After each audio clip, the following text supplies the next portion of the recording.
Assalamualaikum warahmatullahi wabarakatuh. Halo semuanya teman-teman, selamat malam. Selamat datang kembali di channel Ilo Bercerita dan masih bersama saya Ilo. Dimanapun teman-teman berada, semoga teman-teman selalu dalam keadaan sehat, bahagia, dan murahkan rezekinya. Amin, amin, ya robbal alamin. Doa terbaik untuk teman-teman semua ya. Dan pada kesempatan yang baik ini, kami akan membawakan satu kisah dari Zinta Diary atau Minka. Oh, keren banget kisahnya, pasti selalu dari Minka. Sanja Batabuak. Wow, kisah dari Tanah Minang ya teman-teman ya. Tapi sebelum kita masuk ke dalam kisahnya, buat teman-teman yang suka baca bisa mengunjungi karya karsa dari Sinta Diary. Keren-keren buat kisahnya di sana teman ya. Dan buat yang belum subscribe, yuk diklik dulu tombol subscribe. Jangan lupa lonceng notifikasinya dinyalakan agar teman-teman selalu mendapatkan notifikasi dari konten-konten yang akan kami upload di setiap harinya. Dan untuk channel Ilo Bercerita kami upload di setiap harinya teman-teman ya, setiap malam jam 9 malam waktu Indonesia bagian barat. Oke, gak pakai berlama-lama lagi. Pasti udah gak sabaran kan untuk masuk ke dalam kisahnya. Kita langsung saja masuk ke dalam kisahnya. Kita berangkat ke Sumatera Barat.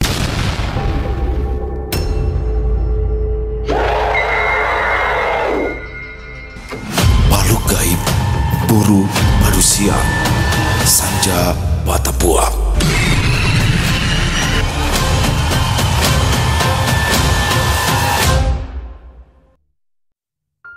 Malam itu, rumah besar milik keluarga Troy berdiri megah di bawah cahaya rembulan. Bangunan klasik dengan sentuhan modern, dipenuhi perabotan mahal, lampu kristal yang menggantung di langit-langit, dan marmer yang mengkilap di setiap sudutnya. Tidak ada yang menyangka bahwa tempat ini adalah sarang salah satu bunian gelap terkuat. Di ruang tamu yang luas, Troy duduk di sofa kulit berwarna hitam, matanya tajam, sorotnya dalam seakan memikirkan sesuatu yang lebih besar dari sekedar pertarungan malam tadi. Langkah kaki terdengar mendekat. Seorang wanita anggun mengenakan gaun merah panjang berjalan dengan penuh wibawa. Ratih, ibunda dari Troy, seorang bunian gelap yang sudah hidup ratusan tahun, tersenyum tipis tetapi ada ketegasan dalam tatapannya. "Anakku, apa yang terjadi denganmu? Siapa yang mampu melukaimu?" Tanyanya lembut tapi penuh keingintahuan. Troy menoleh, suaranya tenang. "Aku tidak apa-apa. Ibu tidak perlu khawatir." Tak lama kemudian, seorang pria dengan jas hitam rapi muncul dari balik pilar. Dharma, ayah dari Troy, pria tampan dengan aura seorang bangsawan, berjalan mendekat dengan tatapan penuh kebanggaan. Anak kita sangat kuat. Siapa yang bisa melukainya?" Troy mendengus kecil, menyandarkan tubuhnya ke sofa. "Hanya sedikit bentrok dengan manuang harimau ya. Tak jadi masalah itu." Dharma tersenyum tipis sementara Rati tetap memandangi putranya dengan penuh perhatian. Percakapan pun berlanjut, membahas tentang keseharian Troy, urusan keluarga, dan peringatan dari Dharma agar Troy lebih berhati-hati di dunia manusia. Namun, suasana hangat itu tiba-tiba saja pecah. Sebuah suara benturan keras menggema dari arah belakang rumah, disusul oleh jeritan seorang wanita. Troy langsung berdiri. Ekspresinya berubah menjadi tajam dengan agak cepat. Dia menuju sumber suara. Saat tiba di dapur, dia mendapati Sardak tengah mencengkram seorang pegawai wanita. Matanya merah menyala, taringnya mencuat. Pegawai wanita itu ketakutan. Tubuhnya bergetar dengan hebat. Troy langsung bergerak, mencengkram kuat tangan Sardak sebelum ia sempat menggigit korbannya. "Apa yang akan kau lakukan dengan pegawaiku?" Suara Troy dingin dan menusuk. Sardak mendesis, tatapannya penuh dengan amarah. "Apa-apaan, Troy? Mereka ini hanya ternak." Troy semakin mengeratkan genggamannya. "Jangan pernah sentuh pegawaiku." Aura membunuh Troy begitu pekat hingga Sardak terdiam sejenak. Pegawai wanita itu memandangi Troy dengan ketakutan bercampur harapan. "Pergilah," ujar Troy singkat. Terima kasih Tuan Muda." Wanita itu buru-buru berlari, meninggalkan ruangan tanpa berani menoleh ke arah belakang. Sardak menggeram. "Troy, hanya karena seorang ternak kau. Jangan pernah ganggu pegawaiku. Ingat itu, Sardak." Potong Troy dingin lalu berbalik pergi. Sardak mendengus. Ia menendang meja kayu hingga terbelah. Bocah itu. Sap. Sebuah suara tepukan pelan terdengar. Dari arah kegelapan muncullah sosok Durma, berdiri dengan postur santai tapi auranya tetap mengancam. Sardak, jangan pernah ganggu Troy. Sekalipun itu hanya ternaknya, kau bisa berburu sendiri. Sardak mendecak. Ia menatap Durma dengan kesal. Oh, bahkan kau pun membelanya sekarang, sial, menyebalkan. Dengan wajah masam, Sardak pun pergi meninggalkan ruangan. Di sisi lain kota, jauh dari kemewahan rumah Troy, Fadil duduk di atas mobil rongsokan di sebuah bengkel tua. Tempat ini bukan hanya sekedar tempat tinggalnya, tetapi juga markas para manuang harimau. Berbeda dengan bunian gelap yang menikmati kemewahan, para manuang harimau hidup lebih membumi. Mereka lebih suka tempat tersembunyi jauh dari manusia, meskipun tetap berbaur di dalamnya. Bengkel itu dikelilingi pagar tinggi yang dipenuhi kawat berduri. Di dalamnya, berbagai mobil tua terparkir sembarangan. Beberapa di antaranya telah hancur atau setengah jadi. Di tengah halaman, Bagindo, pemimpin kelompok manuang harimau, berdiri dengan tangan terlipat di dada. Wajahnya serius, pikirannya masih dipenuhi pertanyaan tentang dua manusia misterius yang mengintai mereka tadi malam. Jadi apa menurutmu mereka itu? Suara berat Bagindo memecahkan dengan Fadil yang tengah mengasah pisaunya menatap pemimpinnya. Mereka bukan manusia biasa, itu pasti. Seorang manuang harimau lain. Gilang menghela nafas. Jika benar mereka pemburu, maka kita harus lebih berhati-hati. Bagindo mengangguk. Ya, aku juga berpikir begitu. Tapi kenapa mereka tidak menyerang? Semua terdiam. Fadil menyimpan pisaunya, menatap teman-temannya. Karena mereka cerdas. Mereka menunggu saat yang tepat. Oh, kalau begitu kita juga harus bersiap. Suara Bagindo tegas. Dia menatap langit malam yang gelap, lalu kembali ke teman-temannya. Jika mereka adalah ancaman, maka kita harus memastikan bahwa kita tidak akan menjadi mangsa mereka. Fadil mengepalkan tangannya. Apapun yang terjadi, kita akan menghadapi mereka. Di bengkel tua yang menjadi markas mereka, percakapan masih berlangsung. Aroma oli bercampur asap dari mesin yang sedang diperbaiki memenuhi udara. Beberapa manuang harimau duduk di sekitaran api unggun kecil yang mereka buat di tengah halaman. Sementara Fadil dan Bagindo berdiri agak terpisah, berdiskusi lebih dalam. Kita tidak seperti mereka. Suara Fadil tegas, matanya menatap api yang berpendar. Kita tidak memangsa manusia. Justru kita menjaga keseimbangan. Bagindo menghela nafas berat. Pandangannya beralih ke langit yang mulai gelap. Memang, itu adalah prinsip kita saat ini. Tapi tidak semua manuang harimau berpikir seperti kita. Ia menoleh ke arah beberapa rekannya yang mendengarkan dengan serius. Ada yang masih mempertahankan naluri lama. Mereka buas, liar, dan melihat manusia tidak lebih dari sekedar makanan atau permainan. Sejenak, suasana menjadi hening. Beberapa manuang harimau menundukkan kepala, memahami maksud Bagindo. Manusia memang lemah, lanjutnya. Tapi tidak semuanya. Dan sekarang mereka sudah berkembang. Mereka belajar, mereka punya senjata, strategi, dan bahkan sebagian dari mereka memiliki kekuatan yang cukup untuk memburu kita. Gilang, salah satu manuang harimau yang lebih muda, mengusap dagunya. Tapi, kenapa baru sekarang mereka terlihat lebih aktif? Bukankah selama ini mereka tetap memburu dalam bayangan? Bagindo menatapnya.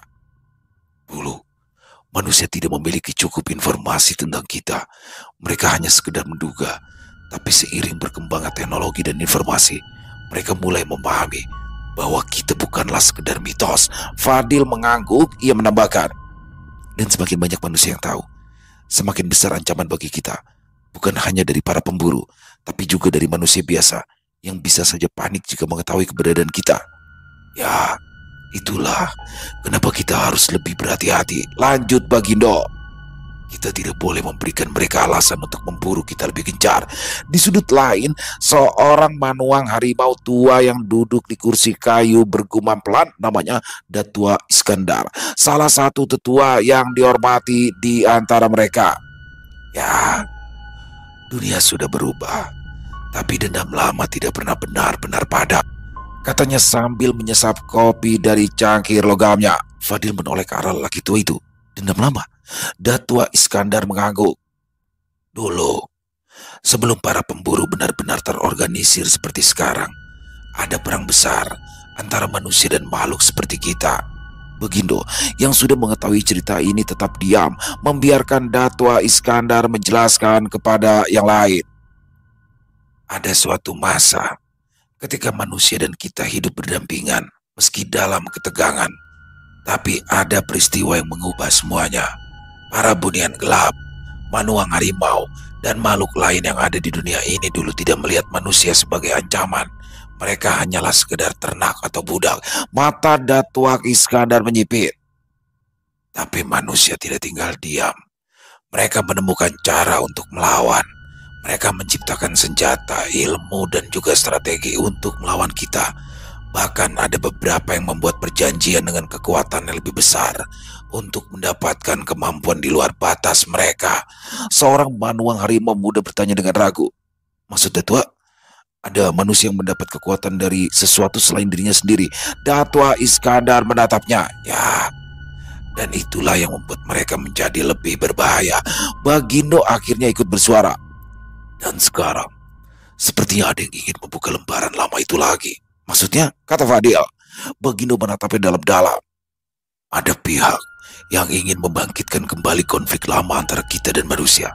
Entah siapa mereka, tapi mereka ingin memastikan bahwa tidak ada lagi keseimbangan, hanya perang yang tersisa. Datua Iskandar membenarkan. Tidak.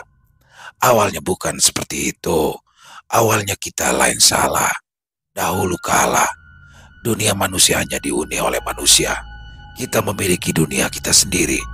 Begitu juga dengan para bunian dan makhluk lainnya.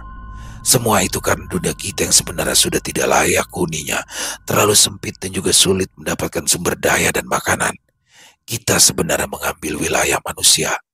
Dahulu ada sebuah perjanjian. Kita diizinkan tinggal di dunia manusia dengan syarat untuk menjaga keseimbangan, melindungi manusia, tapi juga membunuh manusia yang pantas untuk dibunuh. Datua Iskandar berhenti sejenak. Namun perjanjian itu hanya lisan yang disepakati oleh para manusia sakti pada zaman dahulu. Namun sekarang, para manusia itu telah mati. Yang mana perjanjian yang pernah kita sepakati kini hanyalah sebuah kertas lusuh yang mulai memudar. Dan sekarang, sebagian manusia kuat tidak mengakui keberadaan kita. Hal ini tentunya beralasan. Para bunian yang diam-diam memburu manusia membuat bagian manusia tidak menginginkan keberadaan makhluk seperti kita. Yang mana mungkin perang besar seperti zaman dulu akan kembali pecah. Sejenak suasana kembali hening. Di kejauhan suara anjing melolong terdengar samar. Fadil mengepalkan tangan. Kalau begitu, kita harus mencari tahu siapa mereka sebelum semua terlambat. Kita harus memastikan bahwa kehadiran kita di sini bukan mengancam manusia. Bagindo tersenyum tipis. Ya, itulah mengapa kita masih di sini. Tapi tidak akan semudah itu, Fadil. Tidak semua manusia ingin damai. Mereka juga sama seperti kita. Ada di antara mereka yang haus akan peperangan. Datua Iskandar menyeringai. Jika memang harus bertarung, kenapa kita harus menahan diri? Mereka tidak tahu seberapa buas kaum kita yang sebenarnya. Des! Energi luar biasa Datua Iskandar keluar yang membuat sekitarnya tertekan. Bahkan Bagindo yang dinilai terkuat di sana menundukkan kepalanya. Pagi yang cerah di universitas. Suasana kampus mulai ramai. Di halaman depan, mahasiswa berlalu lalang. Beberapa sibuk bercakap-cakap, yang lain berjalan cepat menuju kelas mereka. Beberapa mahasiswa duduk di bangku taman, menyeruput kopi sambil membaca catatan. Angin pagi yang sejuk berembus pelan, menggoyangkan dedaunan di pepohonan yang berjajar di sepanjang trotoar. Di dalam gedung fakultas, ruang kelas besar mulai dipenuhi mahasiswa. Cahaya matahari yang masuk dari jendela besar di samping kelas menerangi papan tulis dan kursi-kursi yang tersusun rapi. Beberapa mahasiswa sudah duduk sambil membuka buku catatan mereka, sementara yang lain masih sibuk mengobrol. Pintu kelas terbuka keras. Seorang dosen masuk dengan langkah mantap membawa setumpuk buku. Suara dentuman sepatu haknya terdengar nyaring di lantai, membuat para mahasiswa yang masih mengobrol buru-buru diam dan duduk di tempat mereka. Di salah satu sudut kelas, Troy duduk dengan santai, mengenakan kemeja hitam yang digulung hingga ke siku, matanya tajam, tapi penuh ketenangan. Di bangku beberapa baris di depan, Safira duduk dengan rapi sesekali, melirik ke arah belakang, mencuri pandang ke arah Troy. Ada sesuatu dalam diri pria itu yang menarik perhatiannya, meskipun ia sendiri tak mengerti kenapa. Sementara itu, di bangku belakang, Fadil duduk dengan tangan terkepal, sorot matanya tajam, memancarkan kebencian yang sulit untuk disembunyikan. Dia memperhatikan Troy tanpa berkedip, rahangnya mengeras. Troy tahu dia sedang diamati, tapi seperti biasa ia memilih untuk mengabaikannya. Di tengah pelajaran, suasana kelas terasa hening. Hanya suara dosen yang menjelaskan materi dan sesekali suara pena menari di atas kertas. Namun, di antara dua sosok di sudut kelas, percakapan lain sedang berlangsung, bukan dengan kata-kata yang diucapkan, melainkan lewat telepati. Aku tahu apa yang kau sembunyikan, bunian gelap.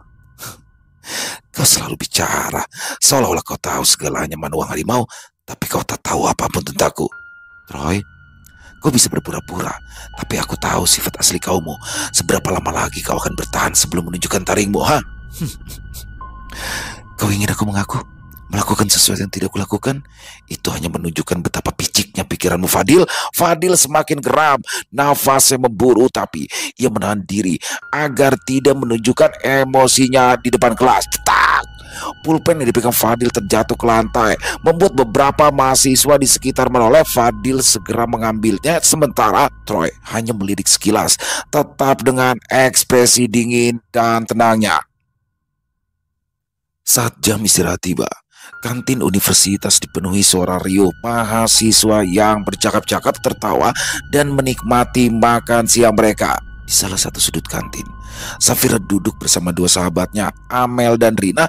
Mereka bertiga memilih meja yang cukup strategis, tidak terlalu di tengah keramaian, tapi tetap bisa melihat sebagian besar mahasiswa yang berlalu lalang. Brak! Suara baki yang jatuh ke lantai di meja sebelah membuat beberapa mahasiswa lainnya menoleh sejenak, tapi perhatian mereka kembali ke makanan dan obrolan masing-masing. Amel melirik daftar menu digital yang terpampang di layar di dekat kasir. Aku pesan ayam geprek level 5 deh. Mau sekalian pesenin gak buat kalian? Safira menggeleng. Aku ke kasir sendiri aja, mau lihat-lihat dulu. Rina ikut berdiri. Aku juga. Mereka bertiga berjalan ke antrean kasir. Saat tiba gilirannya, Safira memperhatikan pilihan makanan di balik kaca display. Ada nasi goreng, mie ayam, dan beberapa lauk lainnya. Nasi goreng spesial satu deh, katanya kepada penjaga kantin setelah membayar dan kembali ke meja. Mereka pun mulai menikmati makan siang, namun obrolan mereka segera beralih ke satu topik yang sudah mereka prediksi sejak awal. Amel meletakkan sendoknya dan menatap Safira dengan penuh selidik. Safira, jujur deh, kayaknya si Troy itu sering liatin kamu deh. Safira yang sedang menyuap nasi goreng hampir saja tersedak. Biasa aja. Rina tertawa kecil sambil menyeruput es teh manisnya. Bohong banget, aku tadi aja liatin kamu, curi-curi pandang juga. Amel mengangguk setuju. Iya sih, by the way kalian cocok, misterius-misterius gitu. Safira mendesak dan meletakkan sendoknya. Serius deh, aku gak ada hubungannya apa-apa sama dia. Amel dan Rina saling pandang sebelum tertawa kecil. Belum sih, kata Rina menggoda. Ganti topik. Safira menggerutu, tapi rona merah samar terlihat di pipinya. Suasana kantin masih ramai, namun di tengah hiruk pikuk itu kepala Safira tiba-tiba saja terasa berat. Dunia di sekitaran mulai berputar dan suara teman-temannya perlahan menjauh seperti gema yang memudar. Sebuah kilatan cahaya menyambar pandangannya, diikuti oleh rasa panas yang menjalar di pelipisnya. Matanya terasa seperti terbakar dan dunia seakan berubah menjadi buram. Safira tiba-tiba saja tidak lagi berada di kantin. Dalam pandangannya yang kabur, dia melihat sebuah ruangan lab yang sunyi, cahaya putih redup menyinari meja-meja dengan peralatan eksperimen yang tertata rapi. Di sudut ruangan, sepasang kekasih berdiri berhadapan. Wajah mereka tidak begitu jelas, seolah tertutup kabut. Lelaki itu mendekat, membisikkan sesuatu di telinga sang wanita. Sang wanita tersenyum malu, lalu meraih wajah lelaki itu. Perlahan bibir mereka menyatu dalam sebuah ciuman, namun sesuatu terasa tidak beres. Bruk! Tiba-tiba tubuh si wanita menegang, matanya membelalak, tangannya mencengkram bahu kekasihnya dengan kuat, seperti seseorang yang sedang berusaha melepaskan diri, tapi lelaki itu tidak melepasnya. Mulutnya masih menempel di bibir wanita itu, tapi kini rahangnya bergerak aneh, seperti menghisap sesuatu dari dalam tubuhnya. Safira ingin melihat lebih jelas, tapi gambaran itu semakin buram. Tiba-tiba saja bayangan itu terpecah berkeping-keping seperti kaca yang dilemparkan ke lantai. Safira tersentak. Kepalanya terhantam meja tanpa sengaja. Saat ia tersadar, dia langsung memegangi pelipisnya yang berdenyut sakit. "Safira, kamu gak apa-apa?" Suara Amel terdengar panik. Rina ikut menatap cemas. "Kamu pucat banget deh." Safira berusaha mengatur nafas, menekan rasa pusing yang berdenyut di kepalanya. Aku cuma pusing dikit. Kayaknya butuh minum aja." Amel segera menyerahkan botol air mineralnya. Safira menerima dan meneguknya perlahan. Hatinya masih berdebar. Apa yang baru saja dia lihat? Apakah itu hanya ilusi atau sebuah penglihatan nyata? Namun dia memilih untuk mengabaikannya. Mungkin ia hanya kelelahan, tapi firasat buruk mulai merayap. Dan dia tidak tahu bahwa apa yang baru saja dia lihat akan menjadi kenyataan dalam beberapa jam ke depan. Senja telah turun, menciptakan semburat jingga di langit kampus. Tiba-tiba saja, sebuah teriakan nyaring mengguncang keningan. Mahasiswa yang berada di sekitar gedung laboratorium langsung menoleh ke arah suara. Beberapa dari mereka berlarian menuju lokasi sumber teriakan, sementara yang lain tetap diam, merasakan bulu kuduk mereka berdiri. Blar! Pintu gedung lab didobrak dari dalam oleh seorang mahasiswi yang wajahnya penuh ketakutan. Dia terhuyung keluar, menangis histeris. "Ada mayat! Di dalam ada mayat!" Suaranya gemetar menuju ke ruangan laboratorium. Suasana langsung berubah kacau. Beberapa mahasiswa bergegas ke dalam, sementara yang lain hanya berbisik takut. Langkah kaki berat terdengar mendekat. Satpam kampus bersama beberapa dosen pun datang dengan ekspresi tegang saat mereka masuk ke dalam lab. Bau amis menusuk hidung. Lampu ruangan berkedip-kedip seperti ada gangguan listrik. Dan di tengah ruangan, seorang mahasiswi tergeletak di lantai putih yang kini ternoda darah. Mata korban terbuka lebar, bibir membiru, dan kulitnya tampak pucat seperti mayat yang telah kehilangan semua darahnya. Tapi tidak ada luka terbuka di tubuhnya. Tidak ada bekas luka.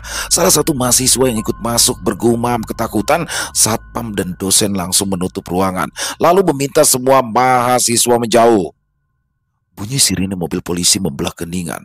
Dalam beberapa menit, polisi datang dan segera memasang garis kuning. Seluruh mahasiswa yang tadinya penasaran sekarang semakin panik. Mereka saling berbisik, mencoba memahami apa yang sebenarnya terjadi. Dan di tengah kerumunan, Safira berdiri kaku.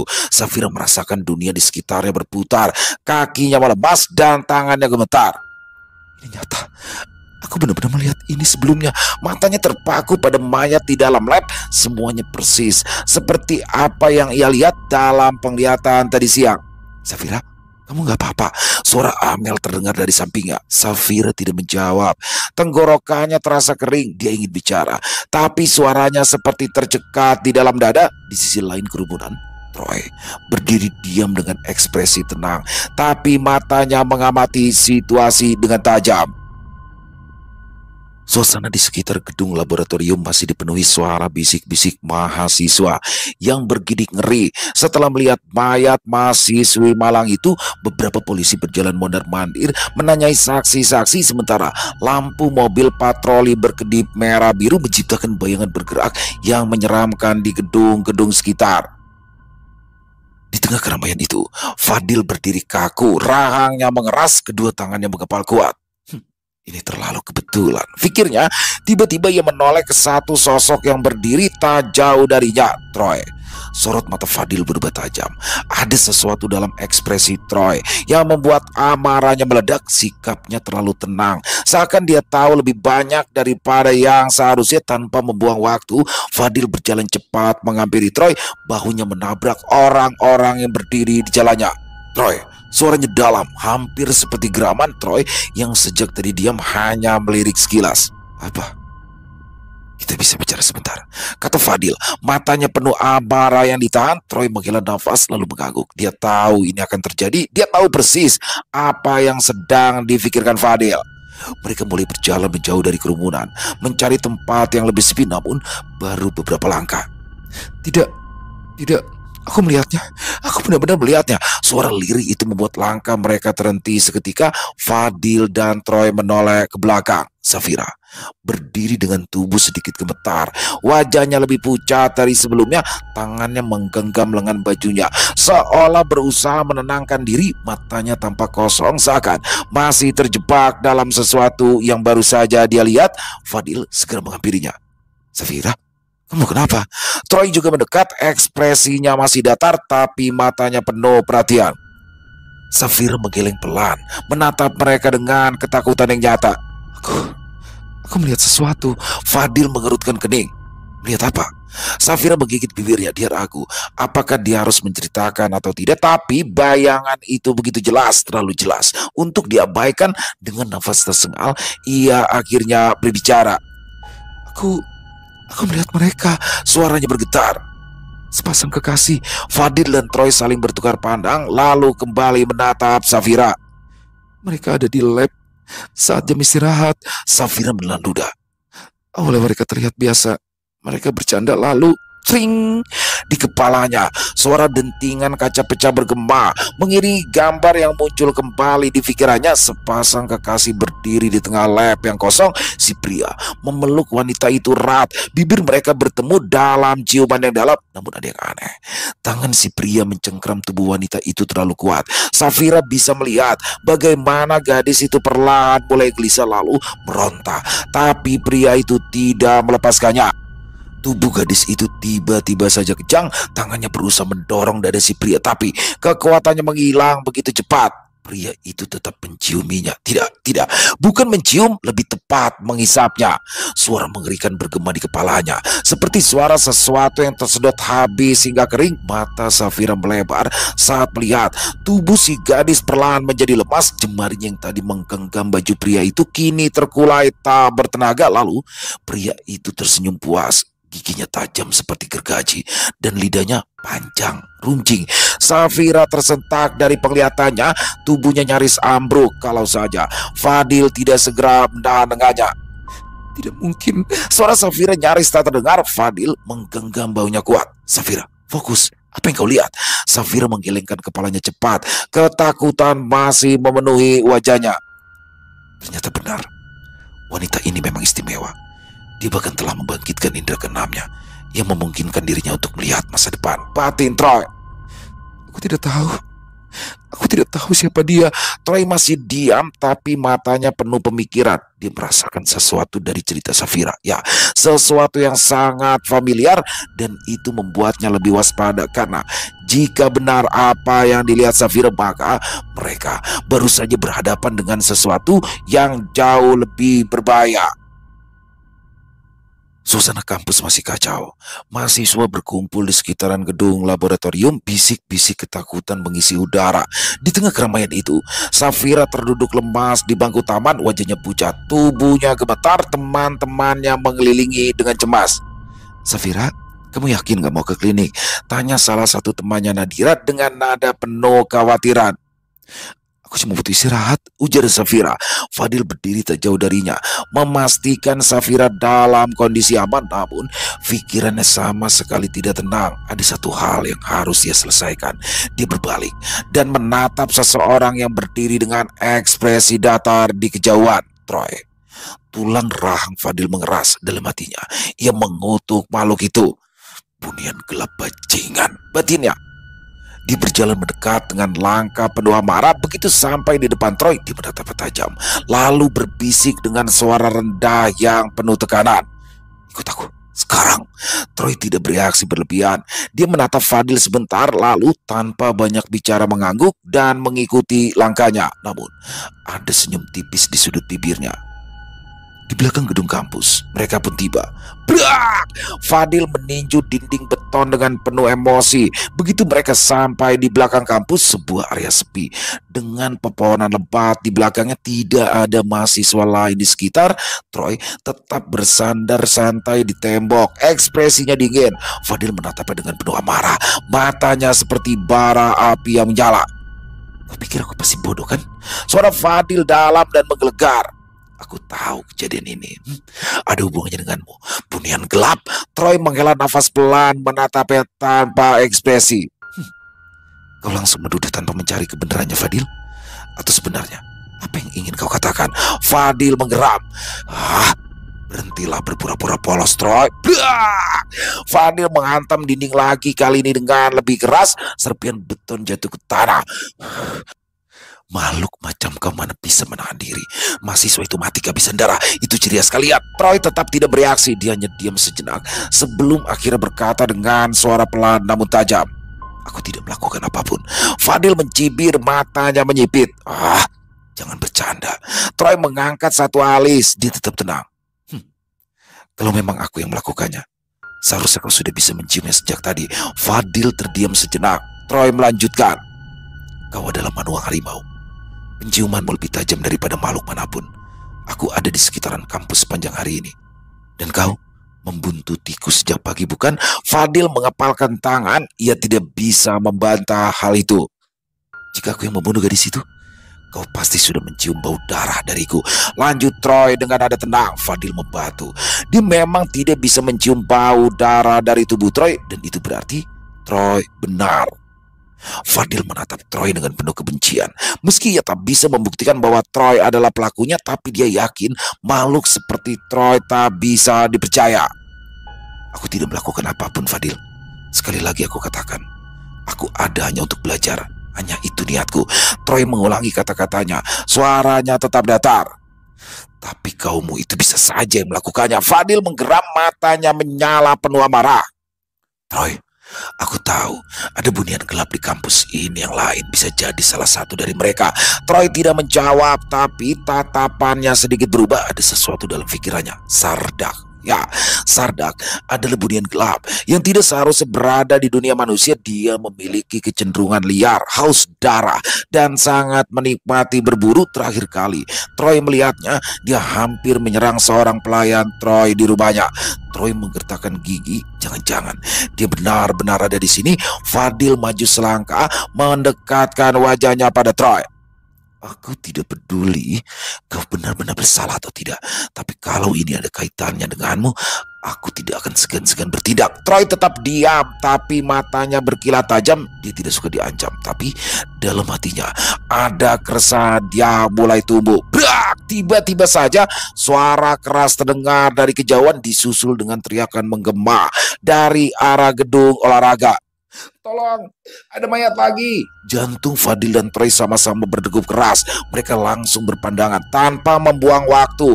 Keduanya berlari menuju sumber suara. Di depan gedung olahraga, mahasiswa sudah berkumpul. Sebagian menangis, sebagian lain hanya bisa menatap dengan wajah ketakutan.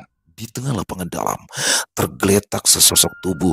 Darah mengenang di lantai, mengalir dari tubuh yang terbujur kaku.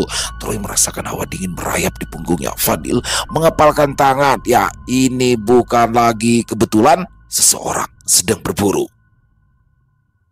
Suasana di dalam gedung olahraga begitu mencekam. Lampu-lampu menerangi arena yang kini berubah menjadi panggung pembantaian. Darah tercecer di mana-mana. Bau anyir menusuk tajam bercampur dengan aroma keringat dan ketakutan dari para mahasiswa. Di tengah lapangan tergeletak tubuh seorang wanita. Tubuhnya tercabik-cabik. Bekas cakaran besar terlihat di perut dan dadanya, seolah-olah ia dikoyak oleh sesuatu yang bukan manusia. Fadil berdiri kaku di ambang pintu. Matanya tajam, meneliti setiap sudut ruangan. Ada yang salah. Dia menarik nafas dalam-dalam, mencoba mendeteksi bau pelakunya, tapi sial. Fadil menggeram dalam hati. Aromanya kacau. Benar, ini jelas perbuatan bunian gelap. Tapi ada sesuatu yang berbeda. Korban di laboratorium kehabisan darah tanpa luka terbuka. Korban yang di sini tercabik secara brutal. Ya, pelakunya berbeda. Hari semakin gelap. Kampus mulai terasa seperti tempat terkutuk. Suara sirene mobil polisi meraung di kejauhan. Lampu biru merah berkedip-kedip di luar gedung olahraga saat aparat turun tangan. Pihak kepolisian dengan seragam lengkap mulai memasuki lokasi. Memasang garis kuning di sekeliling TKP. Mereka mencoba menganalisa situasi. Tapi jelas sekali ini bukan sekedar kasus pembunuhan biasa. Minggir, beri jalan, ucap salah satu petugas kepolisian. Pak Ilo, kali ini korban lebih mengenaskan. Sebenarnya ada apa ini? Apakah dia diserang hewan buas? Tanya seorang petugas. Ilo terdiam sejenak. Segera aman ke tempat ini. Jangan ada yang boleh mendekat. Apaan ini? Aku baru saja ditugaskan di wilayah sini dan langsung dihadapkan dengan kasus mengerikan seperti ini. Sial, batin Ilo. Para mahasiswa yang berkumpul berbisik-bisik penuh ketakutan. Sementara polisi sibuk melakukan penyelidikan, Fadil dan Troy berdiri berdampingan mengamati keadaan dengan mata yang berbeda. Mereka tahu yang sebenarnya ini bukan pembunuhan, tapi perburuan. Fadil mengepalkan tangannya. Dia melirik ke arah Troy dengan sorotan tajam, lalu dengan suara rendah yang nyaris seperti geraman, dia berbisik. Ini tanggung jawabmu, Troy. Aku tidak peduli bagaimana caranya. Tapi kalau kau tidak bisa menemukan siapa yang melakukannya, Fadil menoleh dengan tatapan penuh dengan ancaman. Maka aku yang akan menghabisimu. Troy tetap tenang, wajahnya tidak berubah, tapi dalam hatinya dia tahu Fadil tidak main-main. Tiba-tiba saja udara di sekitaran mereka bergetar. Fadil dan Troy sama-sama merasakan kehadiran yang tidak biasa. Sebuah bayangan bergerak cepat keluar dari dalam gedung olahraga. Secepat kilat, sosok itu melesat keluar dari kampus. Fadil dan Troy langsung berpandangan. Tanpa saling memerintah atau membuang waktu, mereka langsung melesat. Mengikuti sosok itu, langkah kaki mereka berdebam keras di jalanan kampus yang mulai sepi. Mereka melewati lorong-lorong gelap, berlari di antara gedung-gedung tua. Sosok itu meluncur dengan kecepatan luar biasa. Fadil mengerahkan kekuatan banuang harimaunya. Tubuhnya bergerak lebih cepat dari manusia biasa. Troy juga tidak tertinggal. Dengan kecepatan yang khas bagi bunian gelap, ia bisa melintasi bayangan dan mempercepat larinya. Sosok itu mengarah ke gedung kosong di dalam kampus. Sebuah bangunan tua yang belum selesai dibangun. Pintu tua gedung itu terbanting keras saat sosok misterius itu menerobos masuk. Fadil dan Troy berhenti sejenak. Angin malam berdesir pelan, membawa hawa dingin yang mencekam. Fadil dan Troy berdiri di depan gedung yang belum selesai dibangun. Troy melangkah masuk lebih dulu tanpa suara, sementara Fadil mengikuti dari belakang. Begitu mereka melewati pintu utama yang setengah runtuh, hawa dingin langsung menyelimuti mereka. Aroma beton basah dan karat memenuhi udara, bercampur dengan bau sabar, sesuatu yang lebih anyir. Fadil menghentikan langkahnya, mengendus udara dalam-dalam. Penciumannya yang tajam sebagai manuang harimau menangkap jejak samar keberadaan sesuatu, tapi aneh. Baunya bercampur, seolah ada lebih dari satu makhluk yang pernah melewati tempat ini. Ada sesuatu di sini, bisik Fadil. Aku tahu, jawab Troy pelan, matanya menyipit tajam. Troy menajamkan pendengarannya. Dari lantai atas, samar-samar terdengar suara seperti sesuatu yang bergerak pelan. Mungkin seseorang yang berusaha mencoba tetap diam. Lalu tiba-tiba saja, trang! Sebuah besi tua jatuh dari langit-langit, menghantam lantai beton dengan suara nyaring. Debu bertebangan. Fadil dan Troy langsung bergerak, tubuh mereka merendah, siap menghadapi serangan. Tapi tidak ada apa-apa, hanya kesunyian yang semakin mencekam. Sial, aku punya firasat buruk, bisik Troy dingin. Seharusnya aku yang mengatakan itu. Fadil menggeram. Mereka mulai menaiki tangga. Tangga itu sempit dan licin. Beberapa anak tangganya sudah retak dan nyaris ambruk. Troy bergerak cepat. Langkahnya ringan. Seolah tidak menyentuh tanah, dia melompati 2 hingga anak tangga sekaligus, naik dengan gesit seperti bayangan. Fadil mengikuti, tapi tidak secepat Troy. Matanya tetap waspada, tubuhnya tegang seperti harimau yang siap menerkam kapan saja.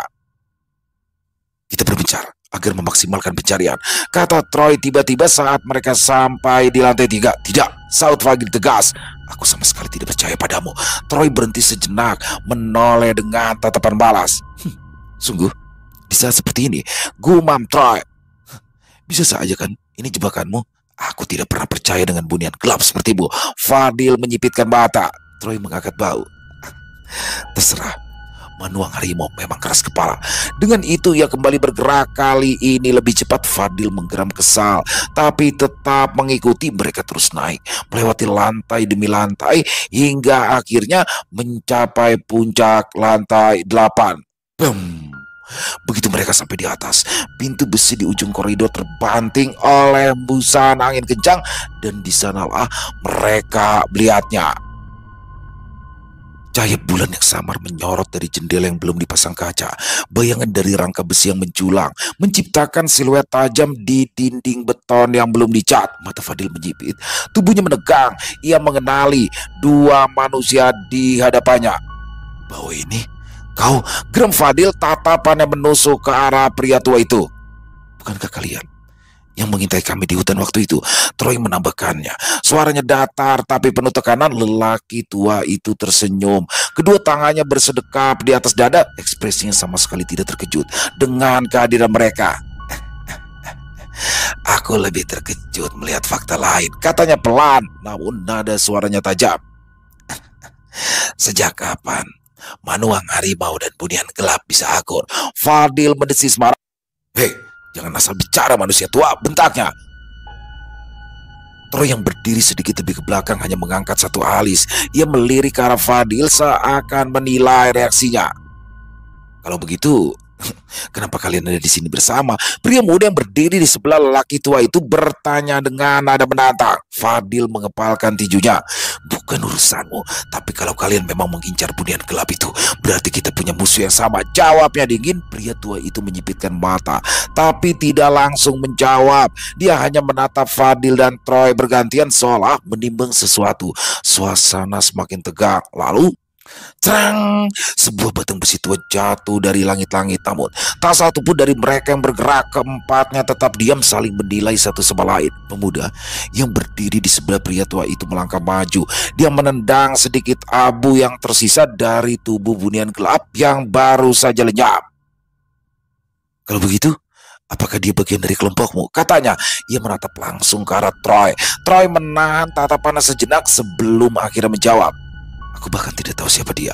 Fadil yang sejak tadi sudah gelisah segera menoleh ke arah Troy. Matanya menyala penuh kecurigaan. Apa benar begitu? Bukankah kau yang mengundangnya ke sini? Tanyanya dingin. Troy menghela nafas panjang, lalu menatap Fadil dengan pandangan jengah. Fadil, jangan bodoh. Kau selalu menganggap dirimu dan kelompokmu adalah penjaga hutan dan keseimbangan. Tapi tidak semua manuang harimau seperti itu. Ada keberadaan liar selain kalian, bukan? Hal itu juga sama denganku. Aku dari bunian gelap, tapi tidak semua bunian gelap berburu manusia. Katanya pelan tapi menusuk. Fadil menatapnya tajam, tapi ia tidak menemukan kebohongan dalam nada suara Troy. Lelaki tua itu tiba-tiba tertawa kecil. Menarik, katanya. Suaranya serak, terdengar seperti gesekan batu. 2 makhluk yang seharusnya saling membunuh malah berdiri berdampingan. Dunia memang semakin aneh. Pemuda itu mengangkat dagunya sedikit, ekspresi meremehkan terpampang jelas di wajahnya. Apapun itu, bunian gelap ini sudah mati. Masalah mungkin selesai, kalian bisa kembali ke neraka atau ke tempat kalian, katanya tegas. Fadil menggeram. Ini bukan cuma tentang bunian gelap. Kalian sudah melanggar batas wilayahku. Pria tua itu hanya menyeringai. wilayahmu. Jangan lupa bocah, kau hidup di dunia manusia. Kalian hanya merebut dunia kami. Cara bicaramu sungguh arogan. Jedum. Aura energi kuat menekan. Lelaki tua itu yang terlihat ramah mendadak memancarkan aura yang mengerikan. Udara di antara mereka seakan menggetar, dipenuhi ketegangan yang bisa meledak kapan saja. Dengar baik-baik, kata Fadil. Suaranya berat dan penuh tekanan. Ini wilayah perlindungan Manuang Harimau. Aku tidak akan membiarkan siapapun melakukan pembantaian di sini, termasuk kalian. Perjanjian ini sudah ada sejak lama. Leluhur kalian menyetujui ini. Jadi jangan mempersulitku, manusia tua. Pria tua itu terkekeh pelan. Ekspresinya tetap tenang meskipun Fadil sudah menunjukkan taringnya. Perlindungan. Jangan membodohi dirimu sendiri. Manusia tidak butuh perlindungan dari makhluk sepertimu, katanya mengejek, matanya menjepit tajam. Faktanya, Manuang Harimau sendiri adalah ancaman. Jangan konyol. Kesepakatan apanya? Kami manusia menerapkan hukum kami sendiri. Kami tidak terikat dengan masa lalu. Fadil tersentak. Apa maksudmu? Apakah kau akan mengkhianati ajaran leluhur kalian? Pemuda di sebelah lelaki tua itu menyeringai dengan sinis. Tidak perlu bawa-bawa manusia yang sudah mati. Pada zaman dahulu, kami tidak ada hubungannya dengan masa lalu. Kalian pikir kami tidak tahu Manuang Harimau memangsa manusia? Kau pikir kami tidak melihat apa yang terjadi di tempat lain? Fadil mengepalkan tinjunya erat. Itu bukan kami. Kami punya aturan yang harus dipatuhi, katanya dingin. Tetap saja mereka Manuang Harimau, bukan? Lelaki muda itu menegaskan. Tiba-tiba angin berembus kencang, membuat debu dan sisa-sisa abu bunian gelap berterbangan. Pria tua itu melangkah maju sedikit. Kita tidak akan berdebat soal ini, tapi aku akan mengatakan satu hal. Jika kita bertemu lagi, aku tidak akan ragu untuk membunuh kalian berdua. Mata pria itu berkilat, penuh ancaman yang tidak main-main. Terutama kau, Fadil. Fadil menegang, tubuhnya sudah bersiap menerjang, tapi sebelum dia sempat bergerak, cedung. Suara langkah kaki terdengar menggema dari lantai bawah. Sepatu boot menghantam lantai beton dengan ritme cepat, disertai suara orang-orang yang saling berteriak. Cepat, pastikan tidak ada yang bersembunyi di gedung ini. Siap, berpencar dan geledah setiap gedung. Lelaki tua itu tetap berdiri tenang, tak bergeming sedikit pun. Matanya masih mengunci tajam pada Fadil dan Troy, seolah ingin memastikan kata-katanya tertanam dalam-dalam di benak mereka berdua. Dengarkan baik-baik. Jika kita sampai bertemu lagi, aku tak ragu membunuh kalian berdua. Suaranya rendah tapi mengandung ancaman. Troy menyeringai, menatap lelaki tua itu dengan tatapan penuh tantangan. Kau bisa mencobanya, manusia tua? Jawabnya santai, tapi sorot matanya menunjukkan bahwa ia tidak main-main.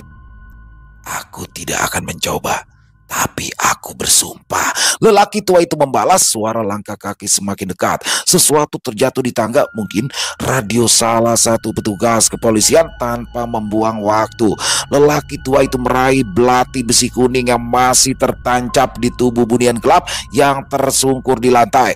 Saat bilah emas itu dicabut, tring, cahaya kehijauan muncul sekejap dari tubuh bunian gelap sebelum mulai meleleh, berubah menjadi kabut hitam pekat yang kemudian menghilang begitu saja. Tak ada darah, tak ada jasad, hanya abu halus yang ditiup angin dan hilang seolah tak pernah ada. Pria muda yang berdiri di samping lelaki tua itu mendesis. Kita pergi. Dalam sekejap, mereka berdua bergerak, hanya siluet buram yang terlihat sesaat sebelum mereka melompat ke belakang pilar-pilar beton yang belum selesai dibangun dan lenyap dalam kegelapan malam. Fadil dan Troy saling pandang. Kau tahu siapa mereka? Tanya Fadil, suaranya tajam. Tidak, tapi mereka bukan sembarang manusia. Troy menggeleng. Aku tidak butuh peringatan darimu. Suara petugas semakin mendekat. Mereka bergerak cepat. Suara senjata yang disiapkan terdengar nyaring dalam keningan malam. Tidak ada waktu untuk berdebat, gumam Tori kemudian pergi. Dalam sekejap, mereka berdua melompat keluar. Melalui jendela yang belum dipasangi kaca, tubuh mereka berputar di udara sebelum akhirnya mendarat dengan mulus di atas atap gedung di seberang. Fadil dan Troy bergerak lincah seperti bayangan yang menyatu dengan malam. Beberapa detik kemudian mereka sudah menghilang. Pintu lantai 8 itu didobrak paksa. Beberapa petugas segera masuk. Senter mereka menyapu. Kosong, tidak ada siapa-siapa di blok ini, Pak Ilo, kata salah satu petugas. Sial, bagaimana mungkin? Aku jelas-jelas mendengarnya. Pendengaranku tidak mungkin salah. Ingin rasanya mengabaikan apa yang aku pikirkan. Jika itu benar, sial batin Hilo. Namun faktanya yang mereka temukan hanyalah ruang kosong, dingin dan berdebu. Tidak ada tanda-tanda pertempuran yang baru saja terjadi. Seolah-olah semua itu hanya ilusi. Gedung itu kembali sunyi, namun di kejauhan, di balik pepohonan lebat yang mengelilingi area gedung, sekelompok sosok berdiri dalam diam. Bulan bersinar redup di langit malam, hanya menyinari sebagian wajah mereka yang penuh rahasia. Salah satu dari mereka mendengus pelan. Orang tua itu merepotkan. Suaranya berat dan dalam, terdengar penuh kebencian. Jangan pernah bersinggungan dengannya jika tidak terpaksa. Sosok lain tertawa kecil. Peduli amat. Universitas itu adalah kandang ternak kita, katanya dengan nada yang angkuh. Siapapun yang menghalangi kita akan kita bereskan. Lalu suara lain menyusul, lebih tajam dan beracun. Lalu menurutmu bagaimana bisa Troy dekat dengan hewan bos itu? Ini mencoreng harga diri kita. Yang lain tidak langsung menjawab. Hanya suara dedaunan yang bergerak karena angin malam yang terdengar. Akhirnya seseorang yang berdiri di tengah berbicara. Suaranya dalam dan berwibawa. Tidak perlu memikirkan hal itu, katanya pelan. Kita akan mulai beraksi.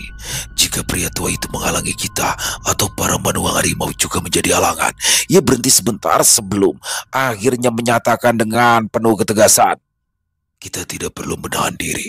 Perang akan dimulai. Blar! Suara petir mendadak meledak di langit, kilat menyambar, menerangi wajah-wajah mereka yang setengah tertutup bayangan. Mata mereka berkilat. Ya, mereka bukan manusia biasa. Apakah mereka bunian gelap? Atau mungkin dari kalangan bunian raja? Atau mungkinkah mereka lebih berbahaya dari yang dikira? Di dalam kegelapan, ancaman baru telah lahir. Di atas awan yang bergulung tebal, tersembunyi dari pandangan siapapun di bawahnya, dua sosok manusia berdiri di udara. Mereka tidak berdiri di atas tanah, tidak bertumpu pada apapun melainkan belayang. Seakan-akan gravitasi tidak berlaku bagi mereka. Salah satu dari mereka adalah lelaki tua berjanggut putih yang mengenakan jubah hitam dengan sulaman emas, matanya tajam, penuh kebijaksanaan sekaligus kekuatan. Dialah Datuk Baduya, sesepuh dari padepokan para petarung manusia. Di sisinya berdiri seorang lelaki muda gagah dengan rambut panjang yang diikat ke belakang, pakaiannya serba hitam, dan di punggungnya tersampir sepasang keris panjang berukir. Dia adalah Gindo, murid terbaik Datuk Baduya, tangan kanannya dalam segala urusan. Gindo. Suara Datuk Baduya rendah dan berat, seperti petir yang menggelegar dari kejauhan. Sepertinya kekacauan akan segera dimulai. Persiapkan semua orang. Kumpulkan semua petarung terbaik di padepokan. Angin malam berembus kencang, menyibak jubah mereka. Gindo menatap gurunya dengan tajam. Siap, Master. Lalu bagaimana dengan Fadil dan Troy itu, Master? Bisa saja mereka juga akan menjadi ancaman. Datuk Baduya terkekeh pelan, lalu berubah menjadi tawa dalam yang bergetar di udara. Matanya yang tajam menyipit, lalu menatap ke arah kegelapan dengan penuh keyakinan. Tidak perlu khawatirkan mereka. Mereka hanyalah kerikil kecil bagi kita. Apa yang akan datang jauh lebih besar dari mereka. Suara petir menggema di kejauhan, sambaran kilat membelah langit. Sesaat menerangi wajah Datuk Baduya yang penuh dengan misteri. Dia mengibaskan lengan, dan dalam sekejap udara di sekitar mereka mulai berputar. Angin semakin kencang, awan tebal yang menutupi mereka bergorak liar. Ayo pergi dari sini dan mulailah persiapkan semuanya. Gindo mengangguk dalam. Dengan gerakan tangan yang cepat, Datuk Baduya merentangkan kedua lengannya. Tubuh mereka berdua selimuti cahaya emas yang menyilaukan, dan dalam sekejap mereka menghilang lenyap dari langit seperti kabut yang tertiup angin. Namun sebelum benar-benar menghilang, Datuk Baduya sempat berbisik pelan, suara yang terbawa angin malam seperti pesan rahasia bagi dunia. Perang ini hanyalah awal dari sesuatu yang jauh lebih besar, tapi juga kesempatan bagi manusia untuk terbebas dari kegelapan. Langit tetap kelam, angin masih berembus, tapi dari tempat mereka menghilang seolah ada sesuatu yang tertinggal. Getaran samar yang menyusup ke dalam dunia menandakan bahwa akan ada sesuatu yang lebih besar akan segera datang. Selesai. Wow, luar biasa. Kisah dari Sinta Diary Sanja Batabuak. Makin seru aja makin kesini, dan ini sudah yang ketiga teman-teman ya. Jadi sudah kita siapkan juga di sini playlistnya buat teman-teman mungkin yang baru mengikuti bisa mengikuti dari yang pertama. Ini kisahnya keren banget ya teman-teman. Dan ada yang bilang juga banyak ya teman-teman yang bilang kok mirip Twilight gitu. Ada yang bilang mirip GGS, tapi memang di sini bagaimana kearifan lokal yang ada di Sumatera Barat itu orang Bunian. Sebagian besar masyarakat di daerah di Tanah Minang sendiri percaya dan meyakini ya bahwa makhluk Bunian ini ada, dan juga manuang harimau atau manusia harimau. Jadi yang jelas ini adalah kearifan lokal yang ada di Indonesia khususnya. Dan saya suka banget ya sama kisah ini karena apa ya, romansnya ada, horornya ada, dan apa namanya, jedang-jedungnya ada juga nih. Jadi benar-benar dapat banget semuanya. Terima kasih Minka, terima kasih atas kisahnya yang luar biasa. Ditunggu lagi untuk kisah selanjutnya, dan semoga kisah barusan juga bisa menghibur teman-teman semua para pecinta penikmat horor misteri, lebih khususnya lagi kepada para subscriber dari channel Lilo Bercerita. Buat yang suka dengan videonya bisa diklik tombol like atau tombol jempol, boleh juga dibantu di share ya link videonya ini ke teman-teman yang lain agar juga ikut merasa terhibur. Dan buat teman-teman yang punya komentar lain, pendapat lain, bisa menuliskan di dalam kolom komentar atau hanya sekedar saling menyapa. Insya Allah kami akan menjawab satu persatu. Buat yang belum subscribe, sekali lagi yuk diklik tombol subscribe, jangan lupa lonceng notifikasinya dinyalakan agar teman-teman selalu mendapatkan notifikasi dari konten-konten yang akan kami upload di setiap harinya. Dan kami juga ingin mengucapkan terima kasih ya kepada seluruh teman-teman yang sudah selalu setia hadir, sudah selalu mendukung kami, karena teman-teman lah kami selalu bersemangat berkarya di setiap harinya. Dan buat teman-teman mungkin yang punya kisah horor misteri ya, yang apabila mungkin berkenan dibawakan di channel kami, bisa mengirimkannya ke nomor telepon kami yang ada di sini. Kirimannya bebas, boleh dalam bentuk tulisan maupun rekaman suara, senyamannya teman-teman aja. Buat yang sudah mengirimkan kisah, kami ucapkan terima kasih di akhir kata. Saya Ilo mengucapkan permohonan maaf apabila mungkin dalam pembawaan kisahnya barusan ada kata-kata saya yang salah, ataupun ada kata-kata saya mungkin yang kurang berkenan.